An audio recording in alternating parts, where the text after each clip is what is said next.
Hi, and welcome to the Holistic Networker. My name is Angèle, and I'm your host for today. Today we have with us a very special guest from Kelowna. His name is Mark Tey, and he is a traditional Chinese healer. He works out of Dr. Wagstaff's office there and does treatments for helping people. Welcome, Mark. Oh, thank you. I'm glad. Thank you for having me here. Oh, my delight. I'd like to introduce the people to Penticton, to as many different type of natural healers as possible, so that through 6 months of meeting a lot of different style of healers, that they'll be able to choose one that maybe fits their learning abilities at the time, or whatever they're willing to accept for a healing. So I understand there's a fair number of healers out there, and they all have different qualifications, and they all seem to work, don't they? Yes, right. Depend on, in life there's so many different of level a person, for it's mean, for everybody, there's a level in the society that can work for them, might not work for the other. That's right. Yeah. So we have to expose them to as many different types, so that when they have the intuitiveness that this feels right, then they're ready to work on themselves. That's right, yes. And you help them to work on themselves. And how do you help people to become well? Okay, and I work on two bodies in your bodies, like you have your physical body, you can see it, with your naked eyes, and the other body, what you call your astral body, where's your mental and your emotion there. If you see that body is your physical body is the projection of your mental and your emotion, depend on where you were raised, where you were born, where your surrounding, and this is a part of you, like you are from Penticton and what kind of family you are, and then this is what you are. And then, but you can change it, but before you change your physical body, you have to learn how to change your, what you call your astral body. And you see most of the illnesses come from your astral body. And because this is where the emotion, and like since small, when you have something, grouch or upset with parents, like when we raise kid, for example, we don't go to school to raise kid, we nobody perfect, right?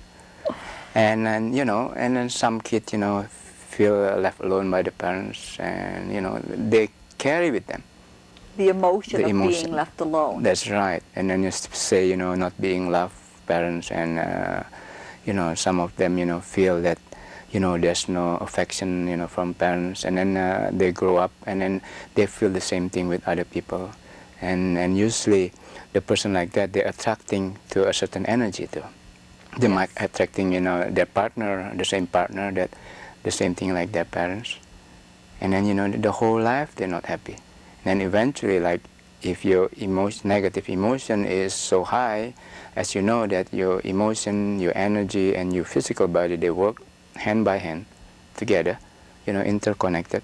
If you're, it means if you use a lot of negative emotion, they draw, your energy, and the energies come from your physical body. It means if you have a lack of energy in your physical body, this is where your illnesses come from. But basically, they start at the emotional level. That's right. That's from right. not feeling loved or approved of. Yes, or anger. And then that will represent a part of the physical body, then that becomes ill because the energy isn't flowing through the other bodies. That's right, yes. So how are you able to determine this? Do people tell you the story, or can you see it in a person by the way they look, the shape, colors? Yes, I can see by aura. Aura? Yeah, okay. And then I talk to them too and ask them, which one. Usually, that's why I don't consider myself as a psychic healer, because, I don't tell the people what I see. What I see is just more for my information to help that person. And then I want that person tell me themselves, what's wrong. And in an odd patient, I do regress, past life, if you believe in that kind, I work in that thing too. If that really, necessity, I think we should go back one step. Okay. I'm not sure if all my viewers here know what an aura is. Okay. Perhaps we can have your definition of an aura. Oh, I don't know I have a definition. It's an electro energy surround your body, And this is to show the mood of your body too. And then also, if you see all about an inch, close to your body, there's an electromagnet surround you. And then in your 7-point energy point also, you can see it. And some you see people come to me, with a blocking energy here and having problem in talking. They're stuttering. And then I know there's this blocking around here. Some of them, more into here. You see they're emotional, quite high. And I have a person that doesn't really open to me. But when I see it, I ask them to do relaxation with me, and I can see the aura is changing, suddenly become very red. And I know that she's lying to me, and then I know there's a lot of things that anger come out there, and that kind of thing. Very, very, a very sensitive type of observation that you are doing. Yes, right. I have to in tune with patients. That's why I have to talk to them and make me relax first. And then after I relax, and usually I can see beyond the naked eyes. And and talk to them, So how does one see beyond the naked eye? Okay, this is how it's work usually. When you slow down your brainwave, okay, and then you slow down your heartbeat, and more likely you build up the energy, positive energy in your body. Just slow down. Depend how deep you are. You can just sitting down like this, and do relaxation, and just slow down your brainwave, and then the more you can see beyond your naked eyes. You can hear more, you can feel more, like you see, like if you see emotion or thought is an energy, okay, it means if you're producing negative emotion, I likely can feel it, okay, because you like a radio wavelength, you send it, and whoever close to you, can pick it up, and then depend on what wavelength you are. That's why I always trying to tune mind, not ask the patient to tune to me, but I tune to the patient, and it's more easier that I can, tune that and I can feel it. Or sometimes you walk on in the mall, for example, if that person is in your tune, you feel it, you can say, oh, that person in trouble, oh, I've actually felt people's emotions for years and never quite understood them, but I would wonder why I felt so uncomfortable all of a sudden or so angry. And it took me a while to start realizing that I was just picking up other people's thoughts. Right. How do they protect themselves against this, or is there anything? Yes, you can put a shield, learning a white light. A white light around yourself. Light around yourself. And you could do that. I know I have a friend there that she's a psychic reader actually. But when she do a lot of reading, she lost a lot of energy to it, because when you're using your psychic energy, also using energy. Right. And you have to know, how much you can, you can read. Some of them, they forget to help people. When people call them, okay, coming, and by the end of, and every time, sometimes I came to see her, I hug her, and then suddenly I feel cold. It seemed like she sucked my energy. Yes. I told her that, so many times, what did you been doing? And she said, I've been reading that and so on. But eventually, after I know that, I always shield it when I met her. Yes. Put the white light in front of me, and I don't feel that way anymore. So do people take this energy on a conscious level or a subconscious level? In your subconscious level, but you can make it on your conscious level. Like I said, if you consciously you put the white light in front of you, you or they yourself. Could maybe re-energize themselves. That's How would they go about bringing the energy back in if they use it? Okay, they can do so many things. Eating, when you eat, you bring energy, especially if you eat the healthy food. Healthy food. Healthy food. Healthy. We always promote healthy food. That's right. If you eat healthy food and build up certain energy, but the most important in the highest energy is in through your breathing. This is where to come the qigong, that I'm teaching the, breathing exercise, and this is the I don't know exactly the percentage, but the highest, build up the energy, especially if you know proper breathing and you can bring up more oxygen. Even I think the medical field that can recognize that, through a certain concentration in your body and through a certain breathing, and you can increase the oxygen, and oxygen is an energy, okay? Or you can use visualization through visualizing, a white light through your body, see the energy go through your body. And you know, feel it. And it and all feel helps, doesn't it? It will help. And at the same time also you have to relax your mind. If you don't relax your mind, you can bring here air, you can visualize air here, you know, energy, but the aura still will coming like that, you know, out, you know, like if your mind is more than 15 cycles per second, for example, you know, you get angry with somebody. And then you know, you can see the aura come out. Yeah, and then you lost energy. Yes. Yeah. I keep telling my kids that anger is a useless emotion. That's it right. just drains you. And people don't seem to really realize that in a lot of, you know, the 20% That's right. of us that kind of are understanding or starting to understand the energies. Yeah. But so I'd like a little bit about background on how you became into this specifically. Okay, originally, like I'm a Chinese born in Indonesia, and when I was 5 years I developed asthma. Like I'm a very emotional kid, you know, very hyper. Even right now, if I don't watch, you know, my emotion, you know, that's why I control my ego, you know, very well. And then I have to recognize if something, because I'm very hyper. You know, if you have a lot of energy, you have to know how to center the energy. If you don't center your energy quite well, you know, you're going to then you get develop into the negative. asthma. That's right. That's why I get the asthma, and my asthma is so bad. Every time I get attacked, you know, I always stop breathing. And, you know, I have so many times what you call leaving the body, you know, or, you know, death, clinical death, what they call it. You know, I have experienced that so many times. And nobody can help me, you know. My dad find a psychiatrist, psychologist. This is in the Orient. And eventually, you know, he find me like a teacher, a guru, you know, to teach me relaxation. And then on the age of 10, I get involved in Qigong. And, you know, since that, I've been doing relaxation, or some people call them meditation. And then I do breathing exercise, Qigong exercise, and do a soft Kung Fu. And, you know, and it's work. Sounds like you had a wise dad that was able to bring in somebody that was able to... And this is what, like 40 years ago? That's right, yes, right. He understands a lot about this, you know, he believes in it. China is so much further ahead in this type of understanding. But not everybody though. Yes, right. You know, they seem to have understood the meridians of the body and how energy travels and how it leaves and goes. And, and so your basic training that was then in Indonesia and China? No, Indonesia. Just Indonesia. But the teacher, the Kung Fu teacher that I learned is from a monk in China. I think, I forget, in 1800 quite a few of the monks, they go down to Asia, and some of them I think in Vietnam and in Thailand, and there's one is in Indonesia, and in Indonesia they live with my teacher father, and then this monk teach my teacher father, and my teacher father teaching my teacher, and he's teaching me. And teaching you. So this is what, a 10-year process to study with a master? Yes, right, yeah. And the only problem over there, like, if now he know that I'm teaching, you know, not the Chinese people, they're not that pleased.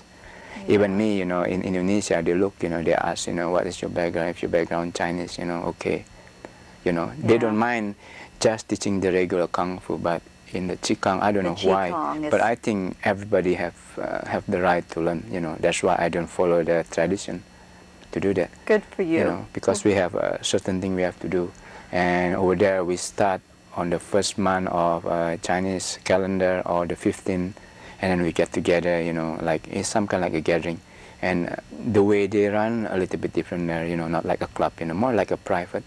Again, you know, if the student, you know, family have quite a bit of money, they're giving the teacher so much money, you know, like, you know, help him live. Right, not like here that you have to put a price on everything. I'm still learning in that way, you know. And their traditional cultures are so much more humane in a lot of ways. That's right. You know, and they really believe in that you reap what you sow. So, you know, if somebody helps you, then you help back, or you help the next person. Exactly. And the energy always comes back to you, doesn't it? It's mean like, you see, like if a guy come from a poor family, you don't have to worry. You just come down there, you know, and, you know, you work, they don't ask you money. Anything. They don't pay. They don't pay. But again, you know, but the people who have money, they pay more. They, you know, they don't have a price like over here. You have to, anything you have to put a price on that. Well, I think it's changing a little bit now. Yes, you know, it tends to be, we see the film clips, and poor world, but I think they're all becoming a little bit Americanized. Yes, right, yes, right.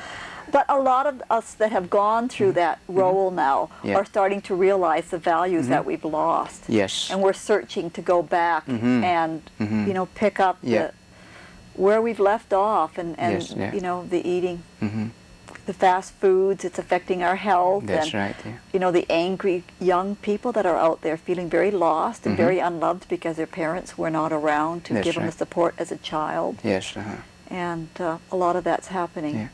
So we're searching and we're back on the path. Yes. And it's such a delight that you are able to be here to teach us some of the ways back. I'm just the same like you, only have a little bit knowledge, you know, and this is a part of life. Maybe that's my destiny, you know, and then what I'm doing, because when I first came to Canada here, I was in Toronto, I asking myself, even my teacher told me that I'm going to do some kind of like a teaching, you know, this is a long time ago when I was about 10 years old, but I don't believe it.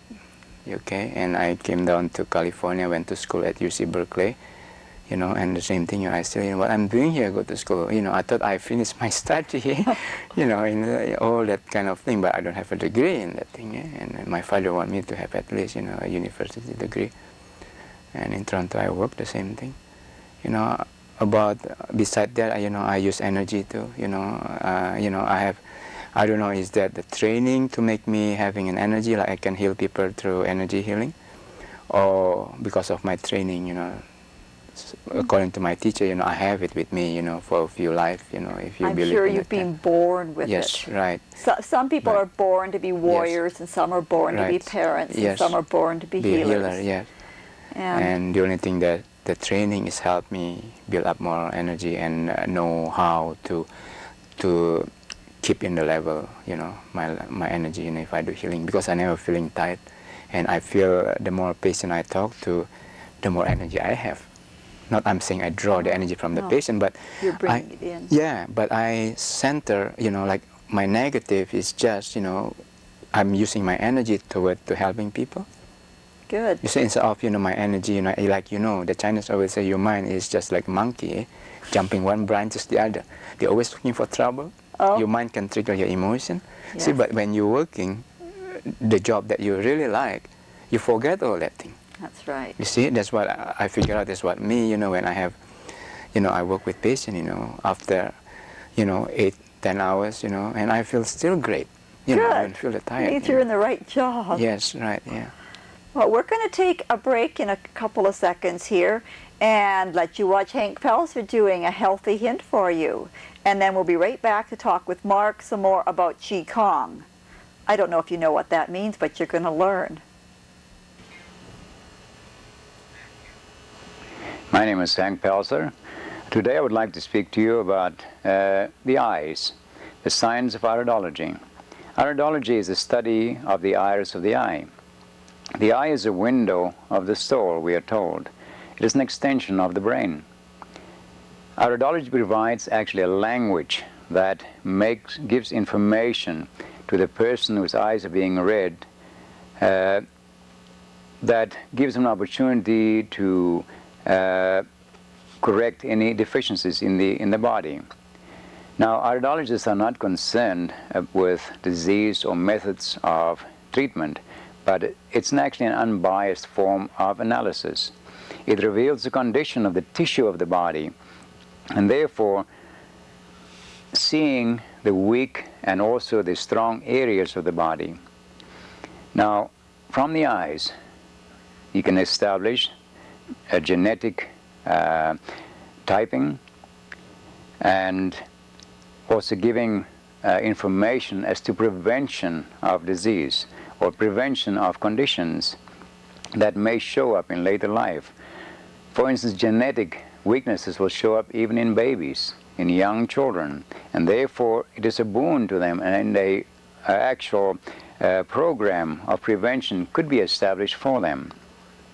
Now, in the eye, there are colors, there are lines, different patterns, shapes, pigmentations, and all kind of information that the iridologist can use in the reading of the eye, and actually letting the person understand, seeing himself in what the iridologist is telling him. The eye actually accurately expresses the sum total of our thoughts, our emotions, and our abilities. And therefore, the iridologist provides a way of seeing within ourselves.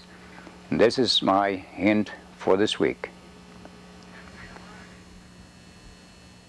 Well, hope you enjoyed meeting Hank once again. It's been a little while since he's done our Healthy Hints for us.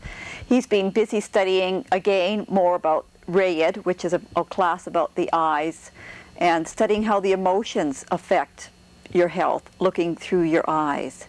If you would like a consultation with Hank, he is available 492-7995. Hank Pelser, he's listed in the phone book also, is $20 for a 1-hour visit, and having your eyes done is well worth it. Well, back to Mark. Yeah. Glad you're still here. Yeah. We're going to be talking about Qigong. I've been fascinated with it. I've been practicing Tai Chi a little bit. Okay. And of course, I've been hearing all the fantastic results that you get with Qigong. And I would like the people in Penticton perhaps to know a little bit more about what is Qigong.